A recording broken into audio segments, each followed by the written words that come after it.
after Mike Perry knocked out Jake Ellenberger, I was flooded, literally flooded with people saying, you better have. It wasn't just can you have, it was a demand. You better have Mike Perry on the show.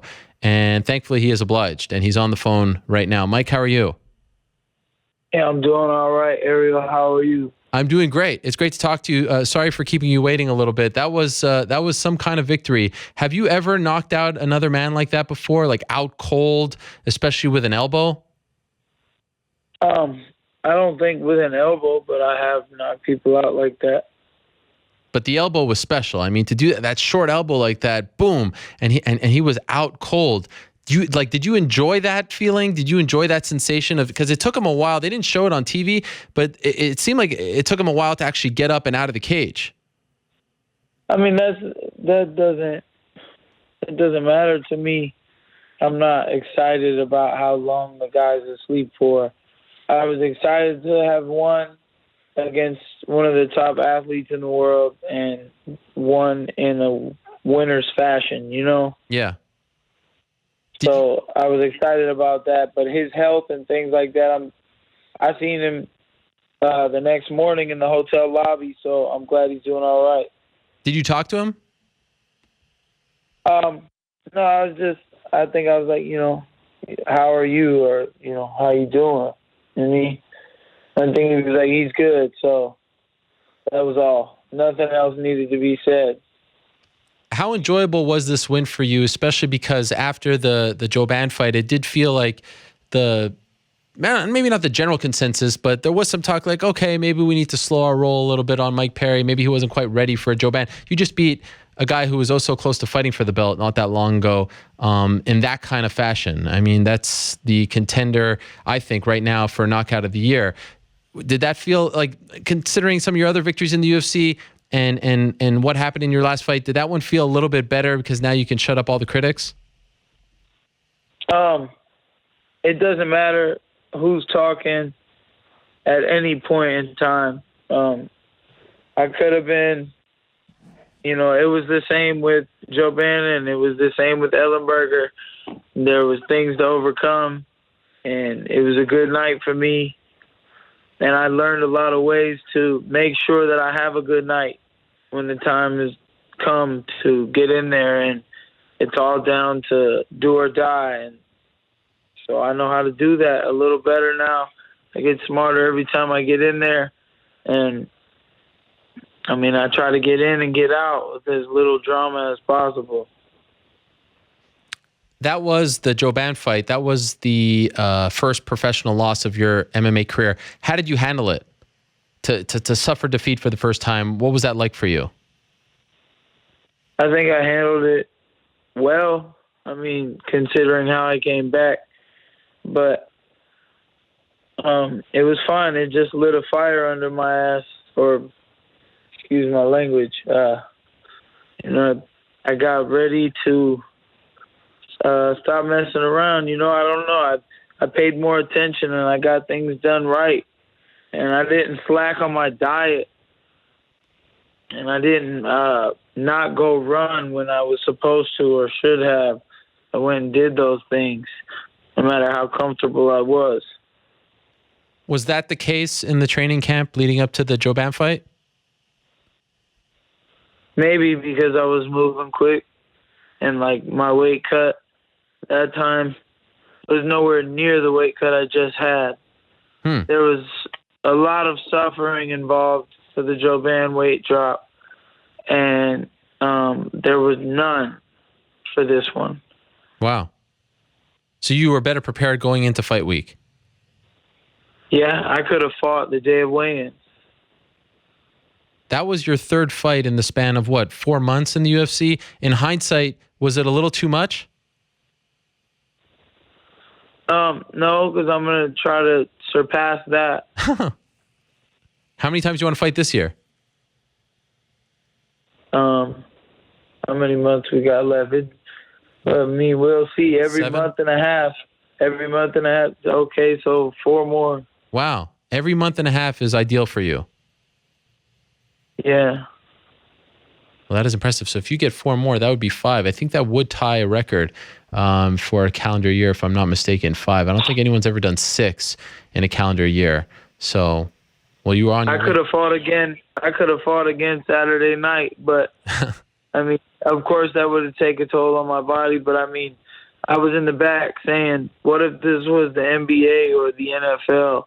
What if our sport worked that way, and it was just a set of games?" I mean, I spar in the gym every other day. Sure. So, why can't I take someone who's actually trying really hard and still not let them injure me? So I can. I showed that. It sounds almost like your ideal scenario would be one of those like one-night tournaments where you can fight like 3-4 times in one night. That's a dream for you. I mean, those were things that I seen when I was growing up. Right. And I always, it kind of dumbfounded me because there were times when I was an amateur when I fought and like I would win in the first round and been okay and not got hurt or hit that fight, but afterwards be in pain from the adrenaline. And I think I'm getting better at controlling that, all the pressure and those things, so it's more of like a regular day as much as possible.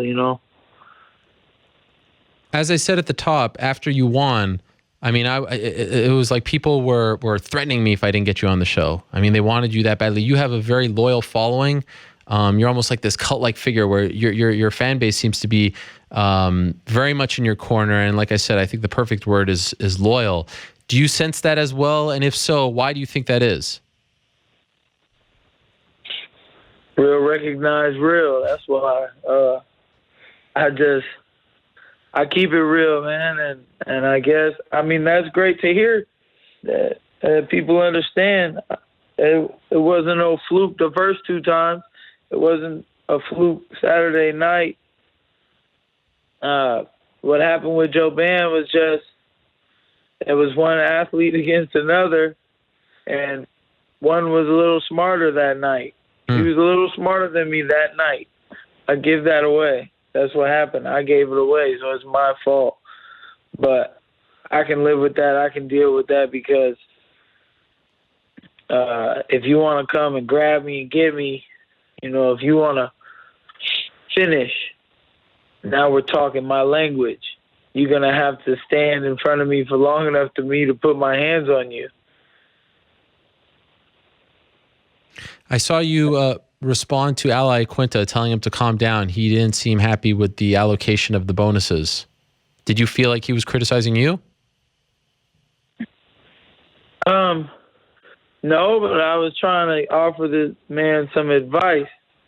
The way I put it may have seemed disrespectful, but didn't he hop over the cage?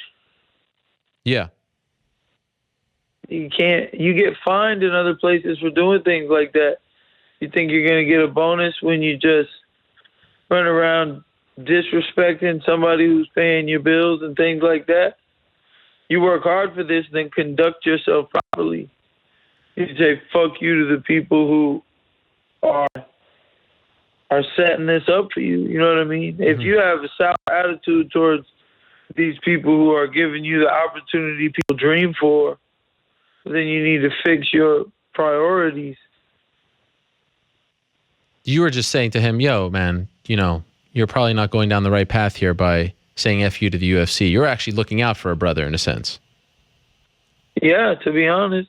And I'm watching out for the UFC. You can't just be bad-mouthing people that are doing the same thing for me. I got their back too because they got mine.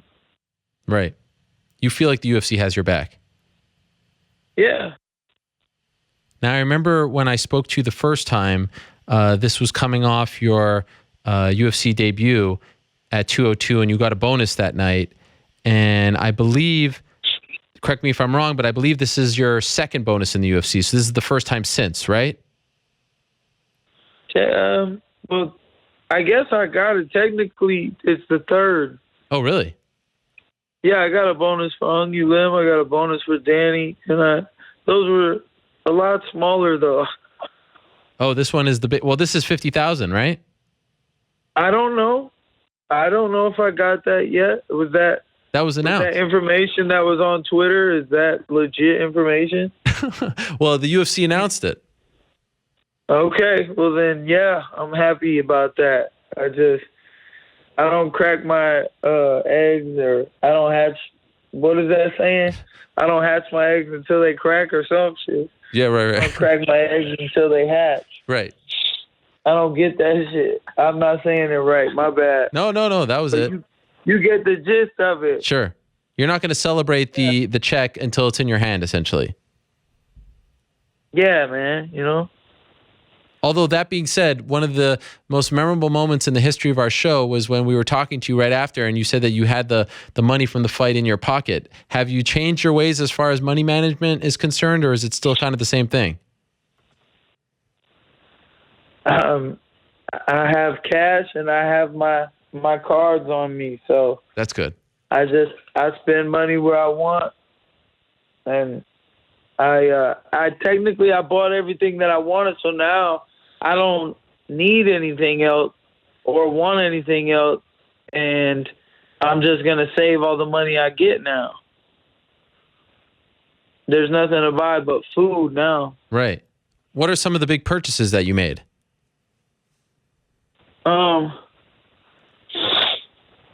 Well, now I'm gonna buy a house. Just a little bit more. I've been really saving up for that, and I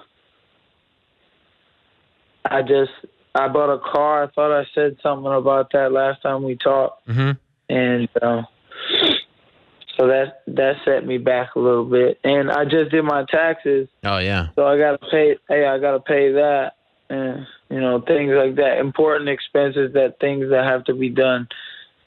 That's what I spend my money on. Things that I'm going to. Can you write off your taxes in your taxes next year? Can you write it off now? What do you mean? No, meaning like when I pay my taxes this year and I go to do my taxes next year, can I write off my 2017 taxes too? To be honest, I'm not the best when it comes to finances, but I don't think you can.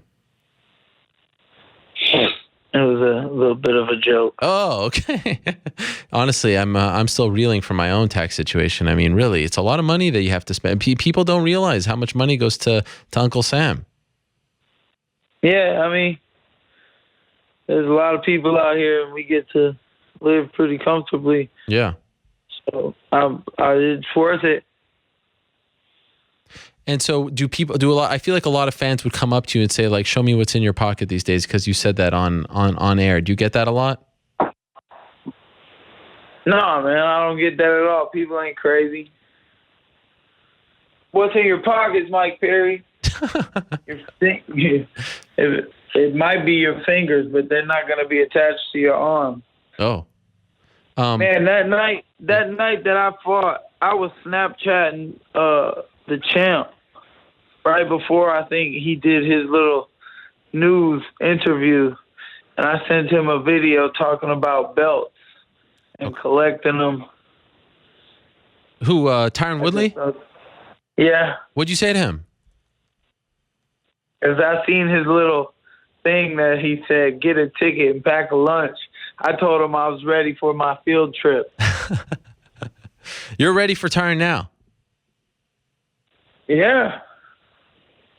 Is that the ideal scenario? I mean, I feel like, with all due respect, it might be a couple more, but if you had your way. Yeah, absolutely. With respect to him, I have to get a couple more before I even earn that. I'm ready for him. Yeah. But I got to get a couple more. But it'll be fun. I'll just beat a couple guys up, and it'll be fun. I know you said that, you'll take anyone, let them throw out a name, anyone that they want me to hurt. But do you have an ideal opponent next?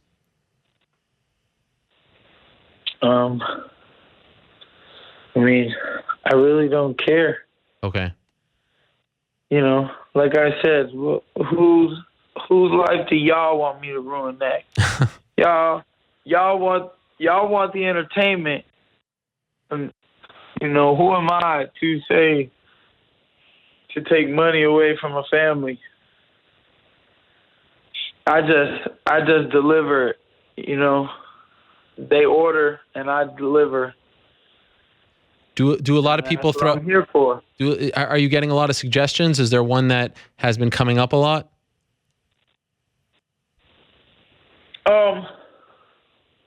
Yeah.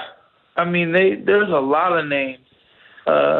Everybody, Neil Magny, Safadine, or also, Robbie Lawler, or Thiago Alves, or who else? Gunner. So, I mean, any one of them. I saw you kind of allude to Gunner. You said that you wanted to maybe fight the guy who beat your last opponent. That would be Gunner. And that raised some eyebrows. That would be something. Yeah, let's do it. Whatever they offer, though. You're not the type to say no. No, I'm not going to say no. I'm going to get the job done. Any new tattoos planned? You also made some headlines with the one above your eyebrow. Are we going to get another one? Not on my face. That's it? Not on my face. Yeah, I'm probably going to get something on my stomach. I got a little yin and yang on my hands, but you can't see those with my gloves on. What do you have? Just a little yin and yang on my hands. Oh, the actual yin and yang logo, the symbol. Yeah. Oh, I thought I was thinking like two different sides of the coin, so to speak. But so you have one on one, and you're gonna get the other, or you don't have any of them yet? I have both of those on my hand. Oh, okay. Separated one side and the other. Okay. And by the way, who was the teammate that you were saying that you wanted Dana White to sign? Oh, that's my friend and coach. Your coach? One of my ground coaches, man. He's really like an MMA coach, and I go to his gym for sparring with other teams and things like that. And I drill with him a lot. He gave me my blue belt, so. What's his name? I'm working towards my purple. His name is Julian Williams. He won an NFC organization that night, same night as me. So, do you think you'll get him in? Do you have that kind of pull now? I don't know. I figured. I thought that he would earn it on his own for sure, but it couldn't hurt. Sure. To shout him out because I believe in him. I mean, I'm in here winning, and I don't win every day, or else I wouldn't be this good. So. Pretty damn close, though. Pretty damn close. Yeah, I got to get beat sometimes, though, and the people that are doing it, helping me beat other people. So he deserves it. I hope he gets it. Well, that was cool of you to do. I always like to see that, kind of teammates sticking together and using that platform to, try to get your friend and training partner some shine. So kudos to you on that, and kudos on the KO. That was something. I mean. I feel like that's the knockout of the year right now. I know we've got some time left, but do you agree? Have you seen anything better than that thus far this year? No, not that. I mean, in my head, I can't see something other than that right now. So vicious, just amazing. I don't even remember other knockouts, man. Well, I when I came on, I know who you were talking about. I wanted to interrupt and jump in there, but who am I to get a fight with those guys? And they're small. They don't want to come up here and fight with me. Oh, you mean with the manager, Audiatar, with the likes of Gunner and all those guys? Wonder Boy. You were talking about Floyd and Connor and Bisping and GSP, yeah. You want to be in that conversation. That one lady was hating on my windmill, too. I forgot about that. I wanted to say something about that. Who is hating on your windmill? She was like, oh, maybe Mike Perry doesn't need to break dance. The girl from the Fox News. Oh, don't pay attention. With the curly hair. Don't pay attention. Yeah, you know what they say, Mike? Haters are going to hate. I have to say, I mean, I thought that was fantastic. That was almost as impressive as the knockout itself. The spinneroonie that you did, the breakdance, who could do that? It was better than GSP's windmill. Hell yeah. Let me tell you something, Mike. I don't know about you, but where I come from, white boys don't do that sort of thing, all right? All right. Man. So, where you come from? well, I come from the mean streets of Montreal, Quebec, Canada. I've never been there. I don't know if I'm allowed to go there. Because of the stuff in the past? Yeah, but I'm all for that. That would be cool. We'd love to have you in Canada. They are strict when it comes to border control, but for now, it seems like you're doing well in the United States, so let's stick to that. Yeah, looks good, sounds good. Walks like a duck. Talks like a duck. Great stuff, Mike. Good to catch up, especially after a victory. You're back, and what a statement you made on Saturday. Congratulations on the win. Enjoy it, and I'm glad to hear that now we're saving some money. We're doing things a little more fiscally responsible. This is all very good. I feel like we've come a long way since our first interview. Yeah, man. Thanks for having me on. I appreciate it. I got to do some TMZ stuff later, so. Oh, look at you. Don't let them bait you, all right? Those guys can be a little tricky with the questions. Don't let them bait you. Yeah, they won't get me. You tried to get me. No. You saying that they're smarter than you?